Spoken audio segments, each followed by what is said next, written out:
Katolik. Gereja kita, gereja Katolik. Tapi jangan pernah lupa, saudara-saudari. Kalau kita di Indonesia kadang-kadang lupa. Kadang-kadang lupa bahwa Katolik itu Kristen. Nama lengkapnya kan sebenarnya Gereja Kristen yang Satu, Kudus, Katolik, dan Apostolik.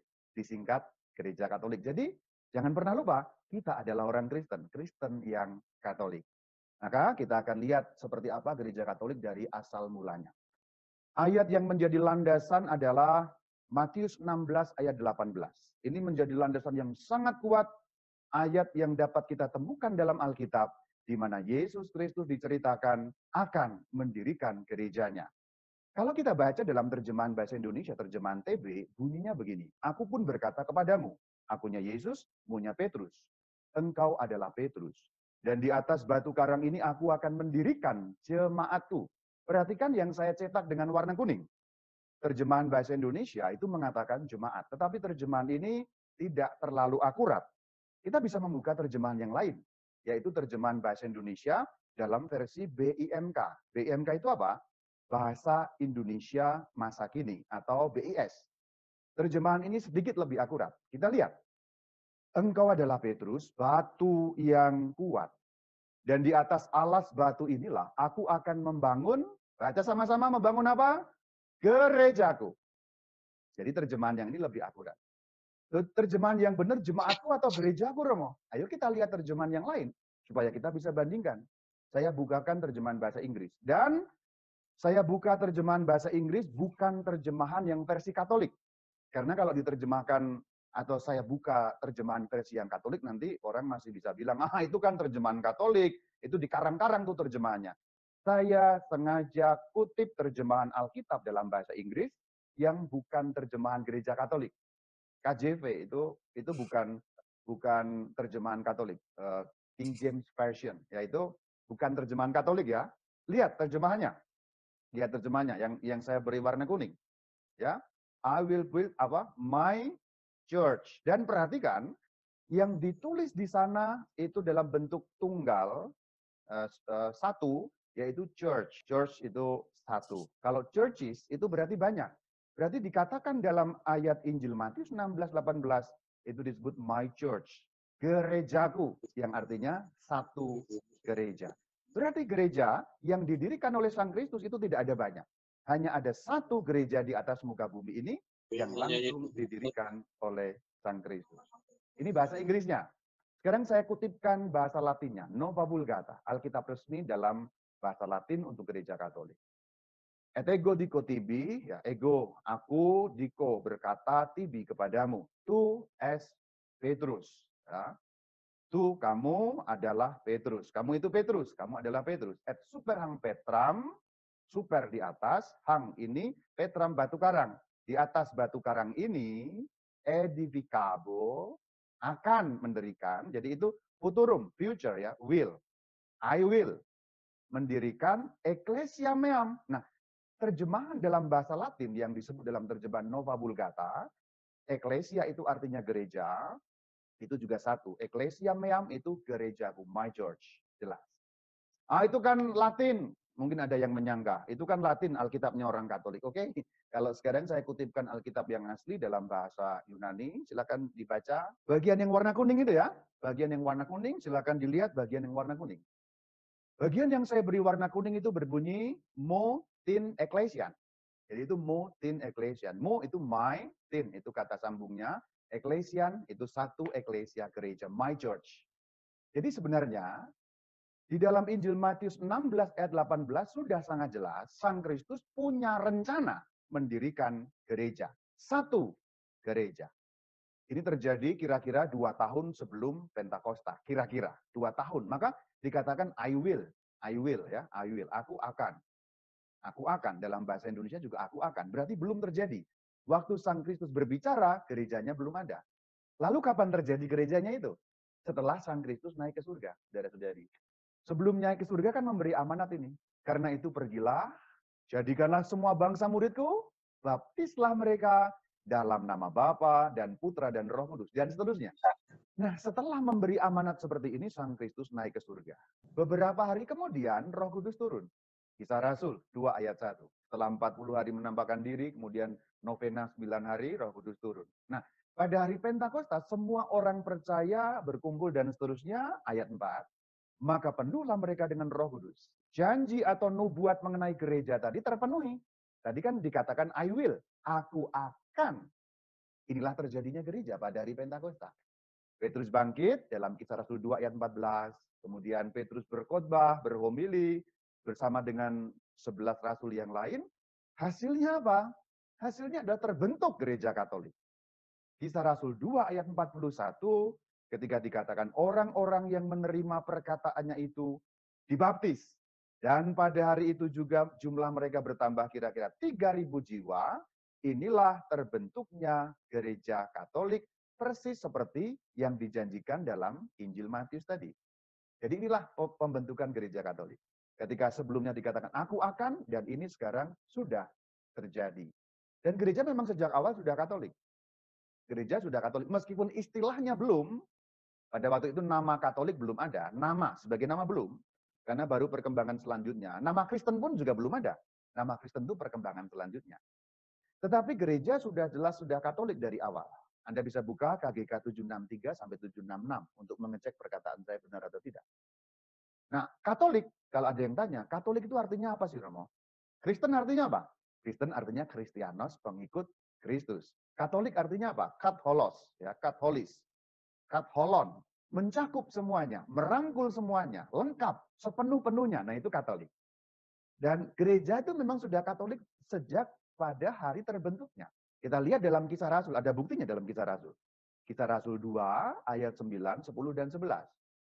Jadi siapa yang menjadi anggota gereja dan dibaptis pada hari Pentakosta? Kita lihat. Parsia, Media, Elam, Mesopotamia, Yudea, Kabadokia, Pontus, Asia, Frigia, Pamfilia, Mesir, Libya, Kirene, dari Roma, orang Arab bahkan. Nah, silakan lihat. Jadi pada hari pertama terbentuknya gereja, dengan 3.000 orang yang percaya dan dibaptis, terbentuk gereja Katolik. Katolik artinya merangkul semua, mencakup semuanya, seluruhnya. Dan ini merupakan wilayah-wilayah seluruh dunia. Yang dimaksud adalah seluruh dunia pada waktu itu. Pada waktu itu kalau orang ngomong seluruh dunia belum mencakup Indonesia ya. Karena dunia yang dikenal pada waktu itu adalah dunia seputar Laut Tengah atau dunia seputar Mediterania. Yaitu Eropa, Asia Barat sekarang, Timur Tengah, dan Afrika bagian utara. Itulah dunia yang dikenal pada waktu itu. Dan ini semua yang disebutkan dalam Kisah Rasul 9 ayat 10 dan 11, ini seluruh dunia yang dikenal pada waktu itu. Berarti gereja sudah Katolik dari awalnya. Kalau sekarang saya perluas, kalau ada yang tanya, Katolik itu ada di Alkitab gak sih Romo? Kata Katolik ada. Kalau kita buka Kisah Rasul 9 ayat 31, tidak saya cantumkan di sini, tapi Anda bisa buka. Nanti dikatakan seluruh jemaat. Nah itu kalau dalam bahasa Indonesia memang tidak kelihatan.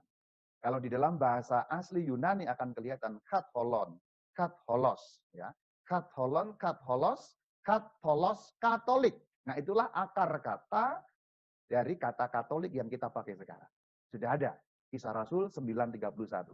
Tapi Anda harus buka di dalam Alkitab bahasa Yunani ya, GNT, Greek New Testament. Kalau Anda buka dalam terjemahan tidak kelihatan, hanya akan muncul seluruh gereja begitu. Jadi kalau kita buka dalam Alkitab bahasa Yunani asli, kita baru lihat ada kata Katolik di dalam Alkitab. Ada. Bahkan sebelum kata Kristen muncul, kata Katolik sudah ada. Dalam bab 9, kata Kristen baru muncul dalam bab 11. 11:26. Nah itu nama-nama selanjutnya. Nama yang lebih awal lagi ada, yaitu Jalan Tuhan. Nanti juga bisa klik di YouTube-nya Katki. Intinya adalah bahwa gereja Katolik itu sudah sejak awal mulanya memiliki anggota dari segala suku, segala bangsa, seluruh dunia. Anda bisa cek di KGK 830, 831. Jadi kalau ditanya kenapa kok namanya Katolik, ya karena mencakup seluruh suku bangsa. Dari awal mulanya terbentuk. Dan beberapa gerakan atau beberapa kelompok itu mengatakan enggak, gereja enggak. Kalau Yesus yes. Ada itu gerakan di beberapa tempat yang mengatakan Jesus yes, church no. Kita enggak perlu gereja, kita hanya perlu Yesus. Kalau Yesus yes, kalau church no katanya. Ada gerakan-gerakan seperti itu. Gerakan-gerakan yang hanya mengambil sepotong-sepotong kebenaran dari Alkitab. Kalau kita buka Alkitab jelas bahwa gereja diperlukan. Dan Sang Kristus Tuhan kita jelas berencana mendirikan gereja di atas muka bumi. Ingat, Matius 16 ayat 18. Gereja yang didirikan itu di atas landasan siapa? Rasul Petrus. Kenapa kok begitu? Karena pemimpinnya yang kelihatan, Rasul Petrus. Kepala gereja Sang Kristus. Tapi begitu Sang Kristus naik ke surga, kepala gereja yang kelihatan kan tidak ada. Karena Sang Kristus sudah tidak bisa kita lihat lagi. Maka Sang Kristus mewakilkan kepada Petrus sebagai rasul utama yang menjadi pemimpin gereja. Ayatnya jelas, tadi Matius. Ayat yang lain dalam Yohanes 21. Gembalakanlah domba-dombaku. Yang ditanya 3 kali. Ingat ya, yang Petrus ditanya 3 kali. Itulah kenapa pemimpin kita Paus itu merupakan pengganti Rasul Petrus. Tidak ada ayat yang lebih jelas dari Matius dan Yohanes ketika Tuhan Yesus bilang, gembalakanlah domba-dombaku. Dan sampai hari ini memang kita digembalakan oleh Petrus dalam tanda petik, yaitu pengganti-pengganti Petrus. Maka pertama yang perlu dibongkar adalah, kalau orang mengatakan gereja itu nggak penting, Alkitab berkata beda. Yang penting Yesus Kristus. Betul, Yesus Kristus penting. Tetapi gereja juga penting. Karena gereja didirikan oleh Sang Kristus langsung. Aku akan mendirikan gerejaku. Jadi, hal pertama yang dapat kita renungkan seandainya mungkin teracuni oleh kata-kata seperti itu, kayaknya masuk akal, kayaknya benar, tetapi sesungguhnya tidak sama dengan kebenaran Alkitab yang mengatakan, aku akan mendirikan my church, gerejaku. Gereja yang mana? Gereja Katolik, itu jelas. Karena didirikan di atas Rasul Petrus. Jawabannya tadi itu ya. Dan bagian terakhir jangan lupa, yang tidak dapat dikalahkan sekalipun oleh maut. Berarti, gereja yang didirikan oleh Sang Kristus di atas muka bumi ini, tidak mungkin akan dihancurkan oleh apapun juga. Setiap serangan dari luar maupun dari dalam, tidak ada satupun yang menghancurkan gereja. Termasuk serangan-serangan militer dan politik ketika waktu itu terjadi di Eropa, abad ke-5, abad ke-6, sampai kota Roma diserbu, kota Roma dikepung, dan selalu selamat. Gereja tak pernah runtuh sampai hari ini. Maka janji Tuhan jelas sekali. Ini mengenai Katolik. Gereja itu penting atau enggak? Penting. Kalau ada yang tanya, gereja itu penting atau enggak? Penting. Gereja itu perlu atau enggak? Perlu. Gereja harus ada di dunia ini atau enggak? Harus ada. Kenapa? Matius 16:18. Sang Kristus sendiri berniat memaksudkan kehendaknya adalah gereja berdiri. Kalau ada yang mengatakan enggak penting, itu kehendak manusia. Kita sedang bicara mengenai kehendak Kristus, Tuhan kita. Dan ayatnya jelas. Kalau orang meminta ayat, ayatnya jelas. Karena ada banyak orang tuh mata ayatan. Ayatnya di mana, Romo? Maka ayatnya saya kasih, ya, biasanya gitu. Maka kalau kita membuka KGK 776, Sang Kristus menyatakan cinta Allah kepada manusia melalui gereja. Gereja itu menjadi alat penyelamatan. Kenapa kok menjadi alat penyelamatan? Karena sekarang Sang Kristus sudah ke surga. Sang Kristus sudah tidak kelihatan. Sang Kristus sudah tidak kita bisa lihat secara fisik. Maka yang fisik harus ada, yaitu gereja. Misalnya contoh soal pengampunan dosa. Kalau kita mengaku dosa kepada Sang Kristus, bagaimana kita tahu diampuni? Ya Kristus Tuhan Yesus, tolong diampuni dosaku ya. Aku mengaku dosa langsung kepadamu. Bagaimana kita tahu bahwa itu diampuni? Tapi di dalam gereja Katolik contohnya, begitu kita mengaku dosa, kita tahu kita diampuni melalui perkataan imam yang mengatakan pengampunan yang datang dari Kristus melalui gerejanya. Itu contoh mengenai pengampunan dosa. Aku melepaskan engkau, kan begitu. Aku melepaskan engkau dari segala dosamu dalam nama Bapa. Nah itu contoh bahwa pengampunan Kristus menjadi terlihat, terasa, terdengar melalui gerejanya. Dalam hal ini diwakili oleh seorang imam. Itu disebut alat penyelamatan. Dan kalau kita mau menilai gereja itu penyelamat atau bukan, bukan. Yang menyelamatkan jelas Sang Kristus. Itu jelas. KGK 776 itu bicara dengan sangat jelas. Gereja bukan penyelamat. Kalau ada orang yang mengatakan, "Hei, gereja itu bukan penyelamat." Betul, gereja bukan penyelamat. Tapi gereja harus ada karena gereja didirikan oleh Sang Kristus. Kalau ada orang yang mengatakan gereja bukan penyelamat, itu betul. Tapi kalau kalimatnya dilanjutkan, gereja bukan penyelamat, maka tidak penting. Salah. Karena gereja itu penting. Sang Kristus sendiri yang mendirikan gerejanya. Penyelamatnya Sang Kristus, tetapi alatnya itu gereja. Kalau kita gambarkan, alatnya itu gereja. Saya menggunakan bahasa gambaran perbandingan. Kita tenggelam di dalam air, Sang Kristus yang menyelamatkan butuh alat. Alatnya apa? Contohnya tali tambang. Tali tambang dilemparkan kepada kita memegang tali tambang, kita ditarik oleh Sang Kristus. Penyelamatnya siapa? Tambang atau Kristus? Kristus. Tapi alatnya tambang. Tali tambang inilah gereja.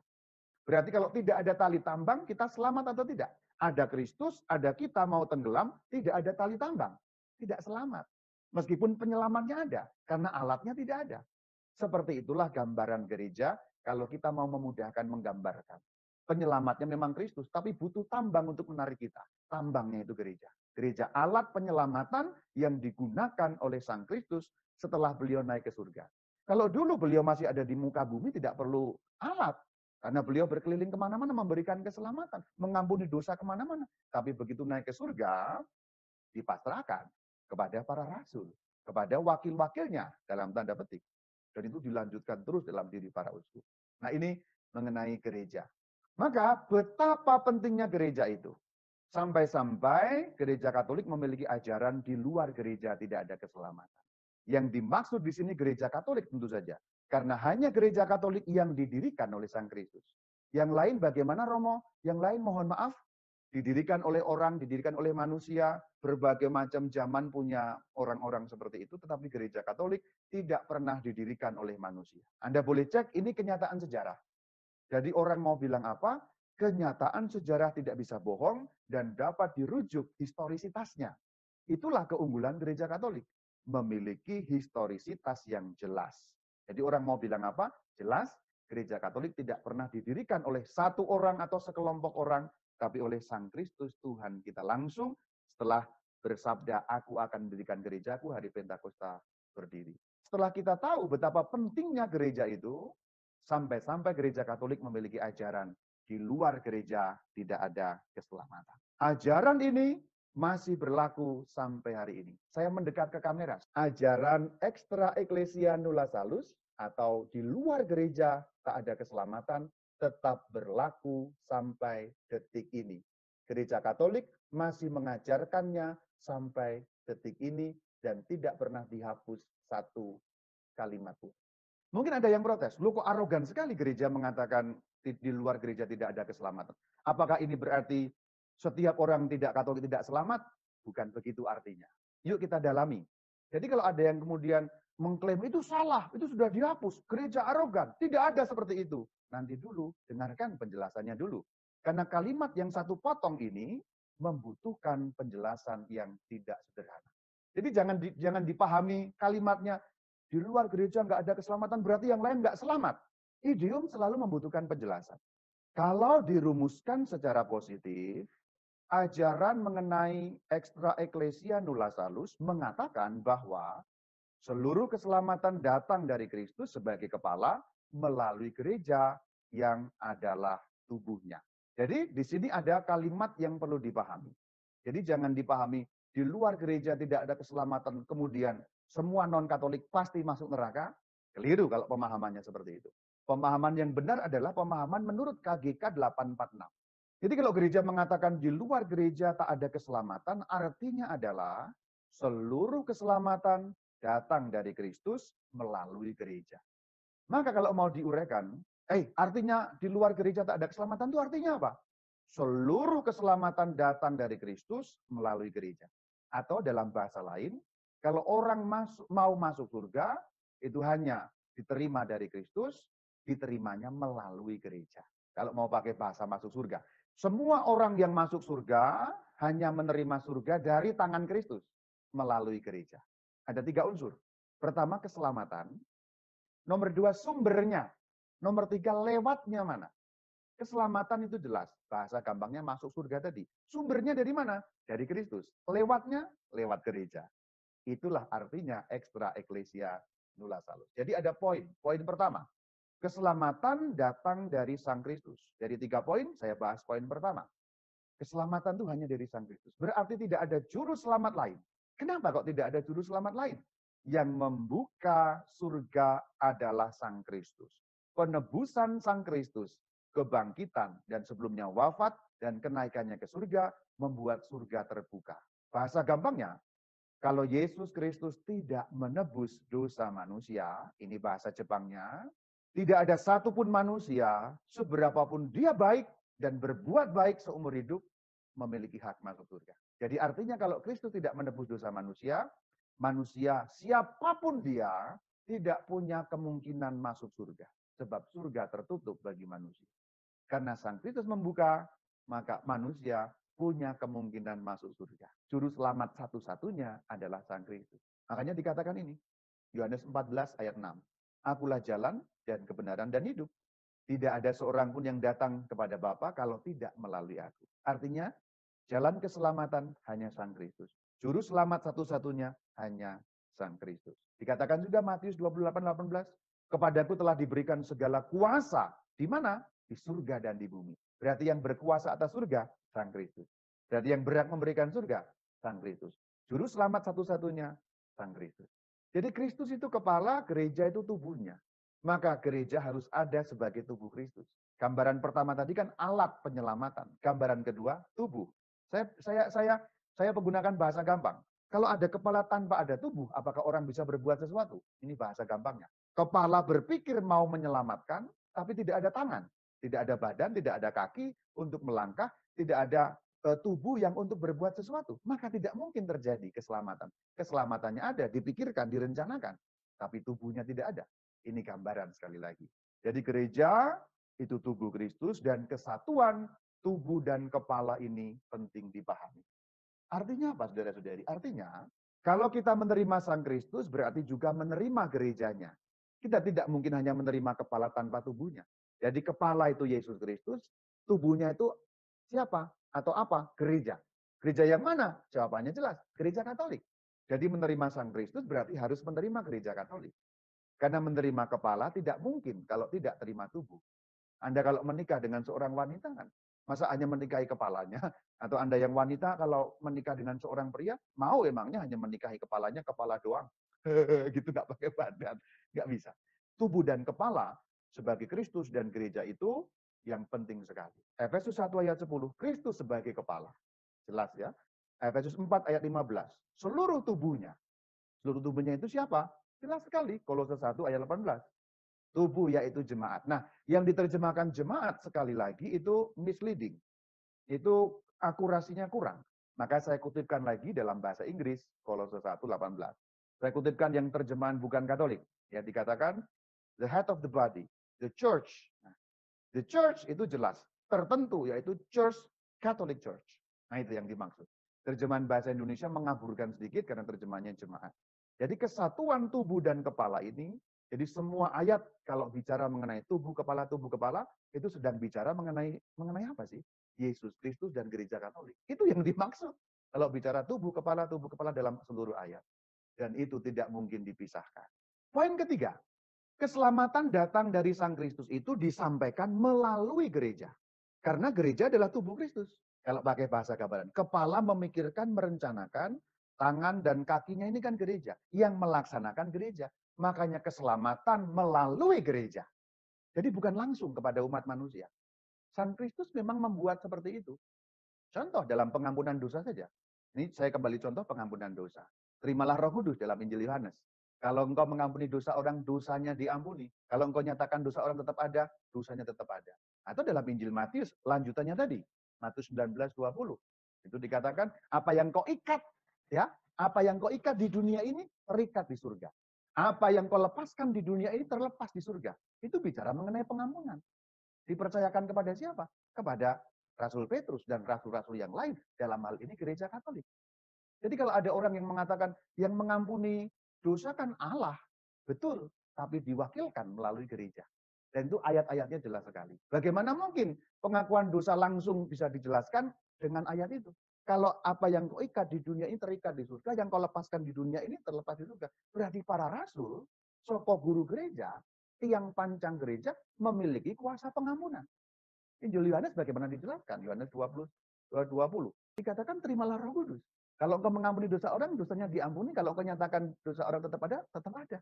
Bagaimana dijelaskan? Lalu ada orang mengatakan pengampunan dosa langsung. How come? Nah itu.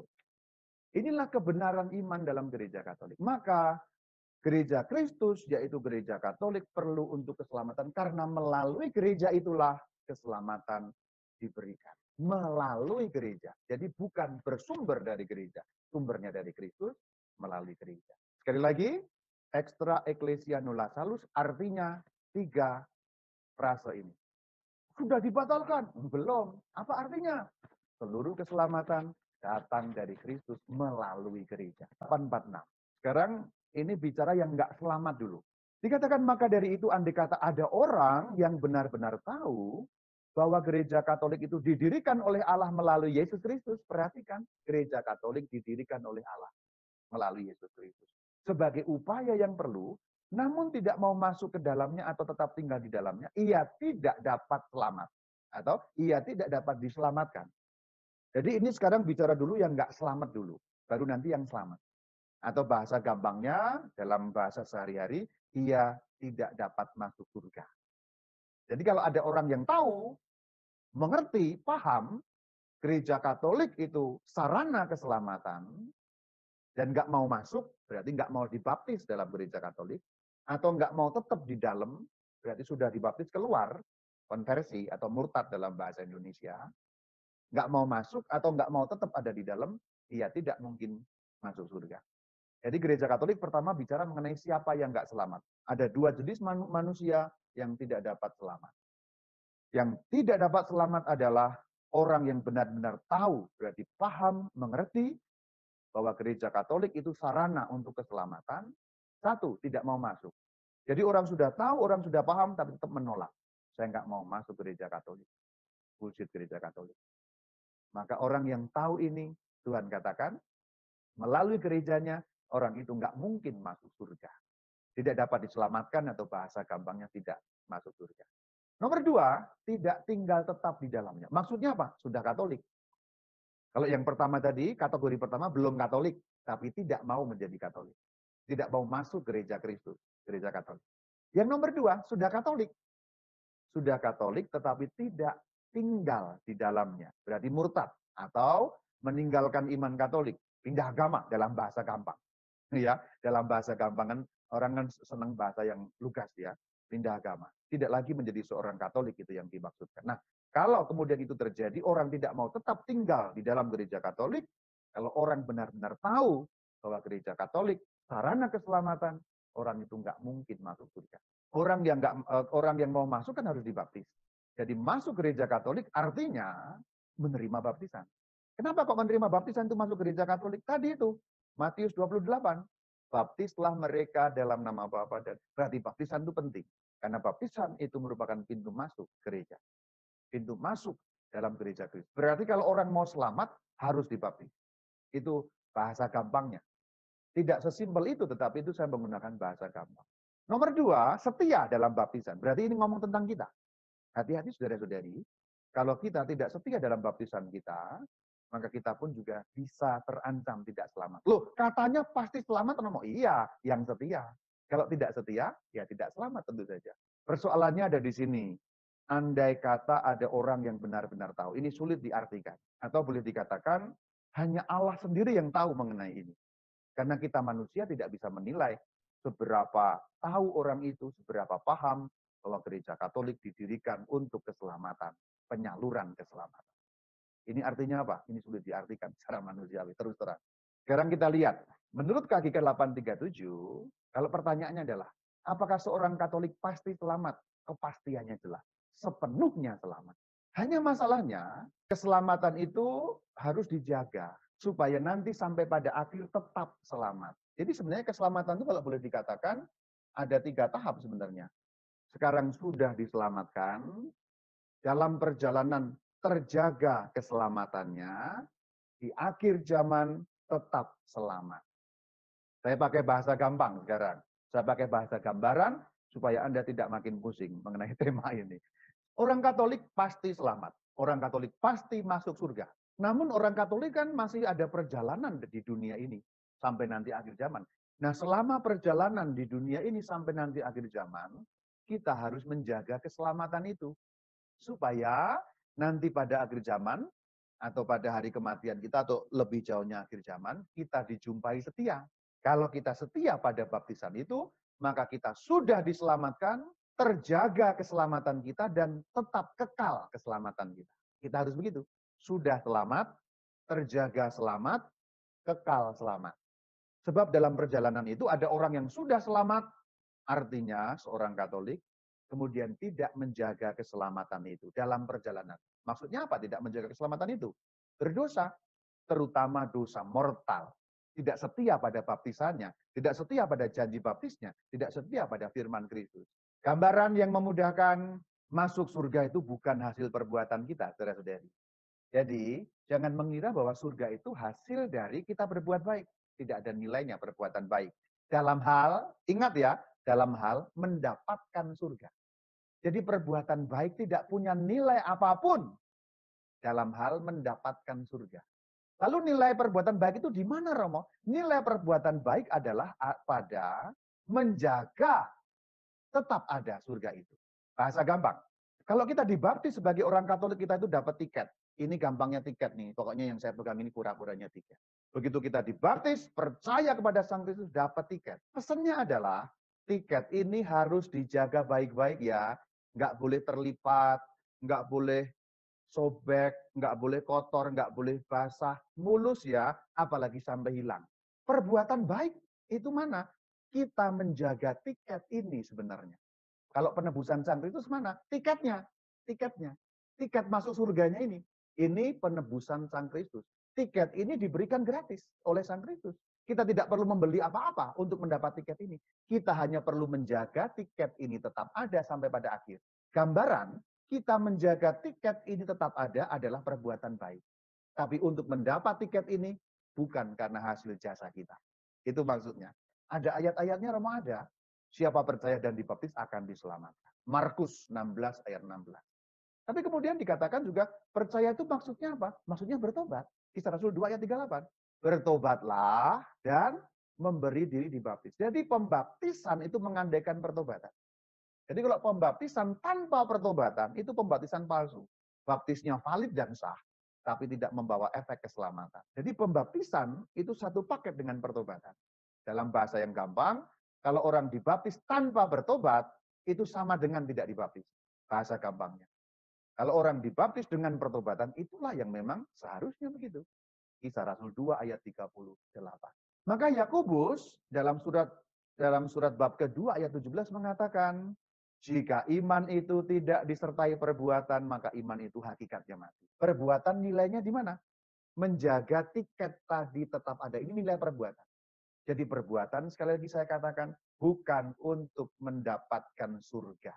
Apalagi nanti perbuatan kita ditimbang, kalau bagusnya banyak dapat surga. Enggak ada begitu. Memangnya Anda yakin ditimbang lebih banyak bagusnya? Apa iya? Wong mikir aja kita udah dosa loh. Karena dosa itu bisa lewat pikiran, perbuatan, perkataan kan. Maka perbuatan itu nilainya di situ. Menjaga surga itu tetap ada bahasa gampangnya. Dan ini jelas sekali dalam surat pertama Yohanes bab 3 ayat 14 dan 15. Kita sudah berpindah dari dalam maut ke dalam hidup. Maksudnya apa? Begitu kita dibaptis, pertobatan dulu tadi ya, pertobatan, pembaptisan. Berarti seperti yang dikatakan dalam ayat 14 ini, kita berpindah dari maut kepada hidup. Maut itu bahasa gampangnya, vonis neraka. Begitu dibaptis, pindah ke dalam hidup. Bahasa gampangnya, vonis surga. Tiket diberikan. Kita berpindah dari maut ke dalam hidup, vonis neraka, coret, diubah vonis surga. Tiket diberikan.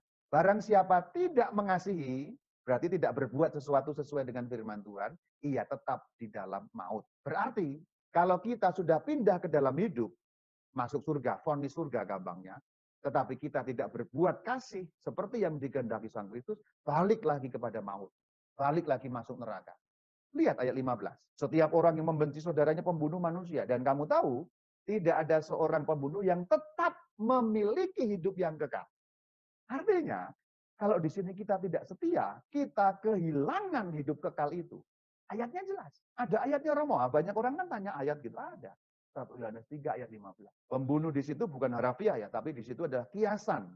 Pembunuh berarti berbuat jahat, tidak setia pada firman Tuhan. Berarti kehidupan kekal tadi tidak lagi dimiliki. Padahal rutenya jelas ya. Sekarang lihat konteksnya ayat 14-15. Kita sudah pindah dari maut kepada hidup. Tetapi harus mengasihi.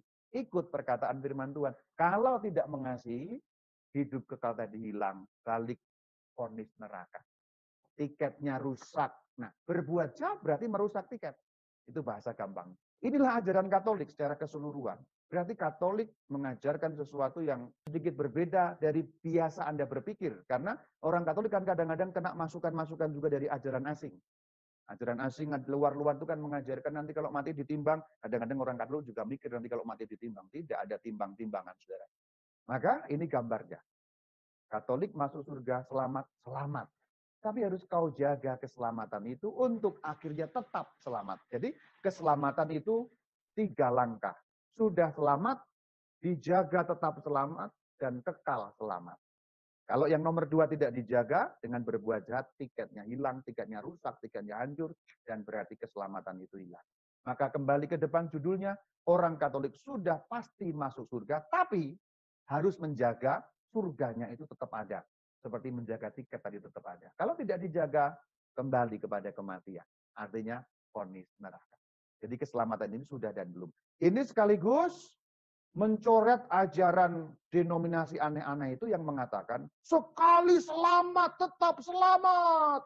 Jadi kalau engkau sudah dibaptis, mau berbuat dosa apapun, enggak masalah. Ada loh. Ada loh. Sekte yang bicara seperti itu ada. Ada. Enggak perlu perbuatan baik, yang penting percaya, beriman pada Yesus Kristus. Nah ini jawaban dari gereja Katolik. Ada banyak ayat yang tadi saya kutip dan memang landasan-landasan. Tetapi, ini catatannya ya, Katekisme memberi catatan, orang Katolik yang berada dalam pangkuan gereja hanya dengan badan, tetapi tidak dengan hati tak akan selamat. Maksudnya tadi, orang Katolik dibaptis tapi tidak ada pertobatan, ya itu maksudnya ya. Dibaptis tapi dia nggak ada pertobatan. Dan perilakunya juga tidak ada perilaku orang yang pengikut Kristus. Itu yang dimaksud dalam KGK 837 dengan menjadi anggota gereja dengan badan tetapi tidak dengan hati. Orang itu selamat nggak? Nggak selamat.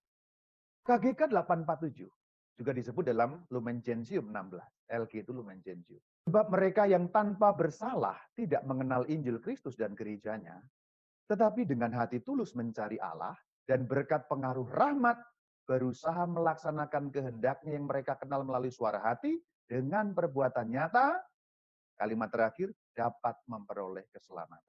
Belum paham Romo? Ini bicara tentang apa Romo? Ini bicara mengenai orang non-Katolik.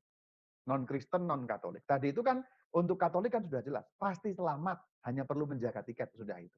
Kalau untuk nggak Katolik berarti nggak selamat, Romo. Nah gereja bicara di sini, 847. Contohnya orang beragama lain ya, nggak usah disebut agamanya, pokoknya agama lain. Selamat nggak Romo? Nah ini, dapat selamat. Jadi rumusannya dapat. Dapat itu berarti kemungkinan. Tapi harus ada 3 syarat. Syarat pertama, tidak kenal Injil atau tidak kenal Yesus, bahasa gampangnya. Tidak kenal Yesus, tidak kenal gerejanya, tapi bukan karena salahnya sendiri. Maksudnya bagaimana? Ada loh orang memang nggak kenal Kristus dari lahir sampai mati. Bukan karena salahnya sendiri. Lu masa zaman modern begini ada? Ada. Ada. Jangan kok jauh-jauh ke Amazon sana. Saya pergi ke Bandung Selatan tuh ada orang yang nggak kenal Kristus itu siapa gitu. Ada. Ada banyak di pelosok-pelosok itu. Jadi itu tanpa bersalah, maksudnya adalah nggak ada orang yang memperkenalkan Yesus. Nomor 2, dengan hati tulus mencari Allah. Jadi dia sesuai dengan keyakinannya hatinya itu mencari Allah. Yang ketiga, melaksanakan kehendak Allah. Karena bisa jadi orang yang tidak ikut Kristus bisa melaksanakan kehendak Allah. Misalnya, contoh orang itu bisa mikir, kalau saya disakiti, saya mengampuni supaya hati saya lebih lega. Dia nggak pernah dengar Injil, dia nggak pernah dengar Yesus Kristus, tapi dia bisa mengampuni. Berarti kan dia sudah melaksanakan kehendak Allah tanpa dia tahu bahwa itu kehendak Allah. Tapi sudah melaksanakan. Kalau engkau disakiti, ampunilah, dia nggak pernah tahu.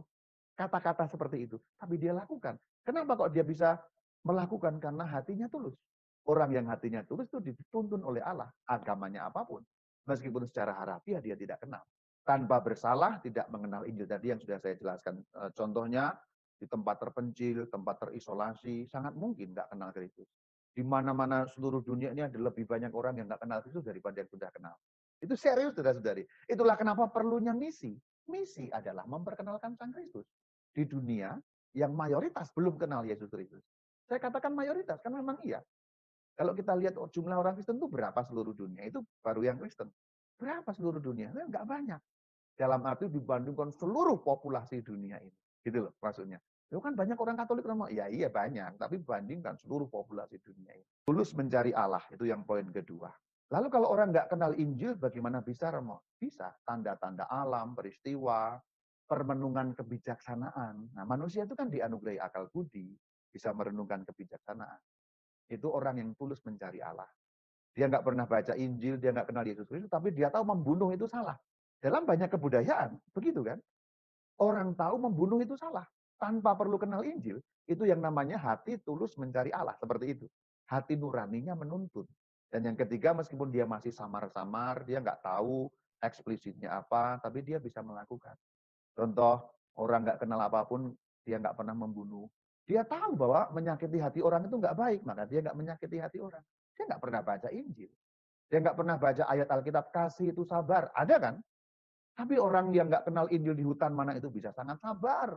Kita orang Kristen yang kenal ayat kasih itu sabar, sering nggak sabar. Contohnya ya, itu yang dimaksud melaksanakan kehendak Allah meski tanpa tahu. Gereja Katolik katakan, orang seperti itu dapat diselamatkan. Dapat artinya apa? Kemungkinan. Berarti pasti enggak, Romo? Enggak pasti. Enggak pasti. Lu kan orang baik, Romo. Ya memang, tapi kan dia enggak beriman kepada Kristus. Apakah dia harus masuk neraka, Romo? Enggak juga. Lalu masuk mana, Romo? Terserah belas kasih Allah. Itu jawabannya. Itu saudara-saudari, tapi perlu diingat, kalaupun orang yang tidak kenal Kristus tadi selamat, itu karena keselamatan dari Sang Kristus. Sang Kristus, bahasa gampangnya, menganugerahkan surga kepada orang yang tidak kenal beliau, tetapi tulus mencari dan samar-samar dia berusaha melaksanakan kehendak Allah yang tanpa dia ketahui itu. Namun, keselamatannya jelas dari Kristus. Bahasa gampangnya, orang itu diberi belas kasih oleh Sang Kristus, ya sudah kamu kelihatan tulus mencari aku meskipun nggak ketemu, tapi sudah jelas kamu arahnya ke aku, sudah menuju aku, sudah memandang aku, sudah mencintai aku meskipun kamu nggak kenal, tapi arahnya kamu ke aku, cincai, kamu selamat. Sang Kristus itu yang menyelamatkan. Jadi ingat soal ekstra eklesia nulla Clause tadi, 3 kalimat, ayo apa? Seluruh keselamatan, nomor 2, datang dari Kristus, nomor 3, melalui gereja.